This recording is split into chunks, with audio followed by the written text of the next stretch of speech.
The ominous, low-tone sound gradually increases in intensity. A dimly lit room with flickering candles in the background. He sits still and listens, leaning in slightly. Soft and mysterious.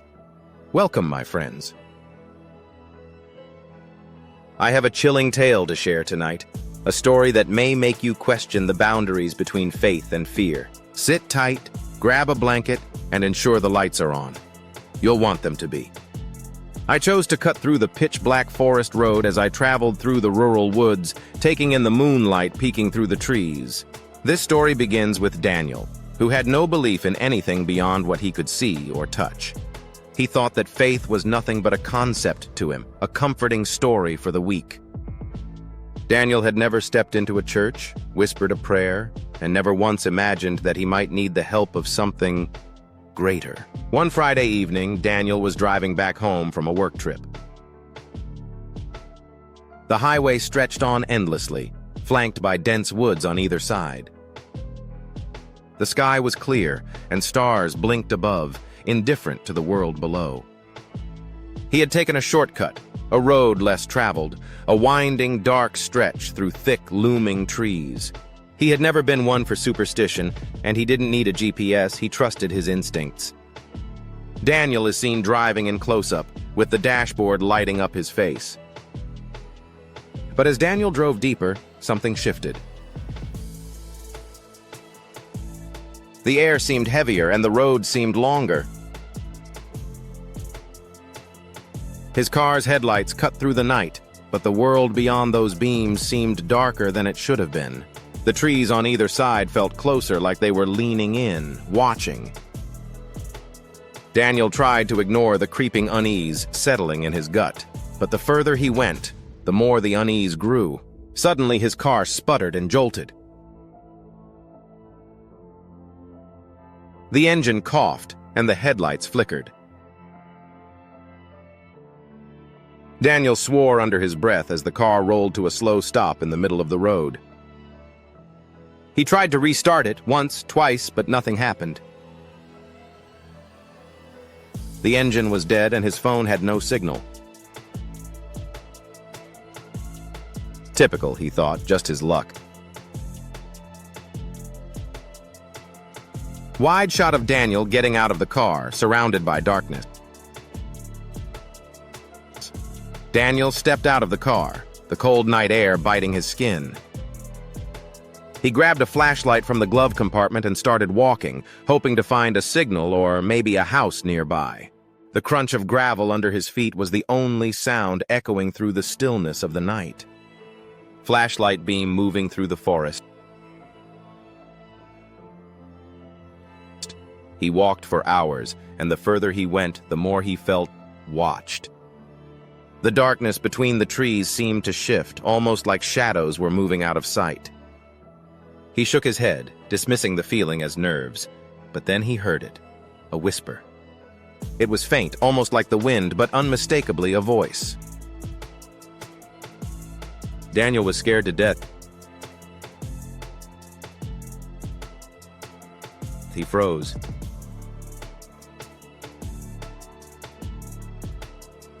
The beam of his flashlight wavered as his hand trembled. He moved the light around, but there was nobody present. The whisper came again, closer this time, more distinct. Daniel, what is your reason for lacking faith?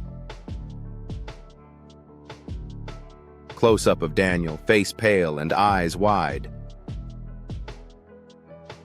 His heart pounded and he broke into a run. He didn't know where he was going. He just needed to get away from whatever was out there. The whispers grew louder, now coming from all directions, echoing through the woods. Daniel, why do you not believe in me and have faith? The voices repeatedly spoke and said, believe in me. He stumbled, falling to his knees. The flashlight flew from his hand, flickering as it hit the ground. Daniel was left in complete darkness. Panic surged through him as he heard slow, deliberate footsteps approaching him. Dark screen, the sound of Daniel's heavy breathing. He tried to get up, but his legs felt heavy as if the earth itself was holding him down. The whispers turned into a chorus, voices overlapping, taunting him. You have no faith, and now you are alone. Sudden silence, then a low growl. A chill ran down his spine as he felt a presence behind him. Something cold, something ancient. He couldn't see it, but he could feel it. The weight of it pressed down on him, and at that moment Daniel knew he was facing something far beyond his understanding.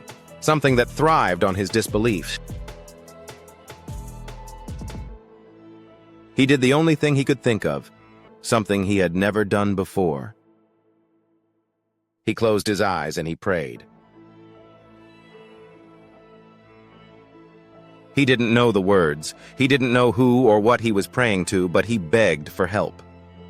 He asks for mercy. And forgiveness.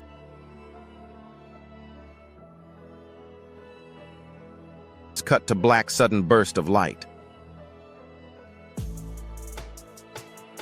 Just as suddenly as they began, the whispers stopped.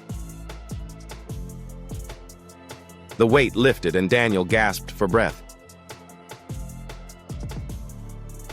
He opened his eyes and the flashlight lay in front of him, its beam steady once more. He grabbed it, his hands shaking, and he stood up. The forest was silent again, the oppressive darkness gone. Scene of Daniel walking back to his car, exhausted but determined. Daniel stumbled back to his car, his legs weak, his heart pounding. The car started on the first try, and he didn't question it. He drove away, never looking back, the whispers still echoing faintly in his mind. Thinking of what happened, getting home to a dim room with flickering candles, remembering everything that happened from those lights.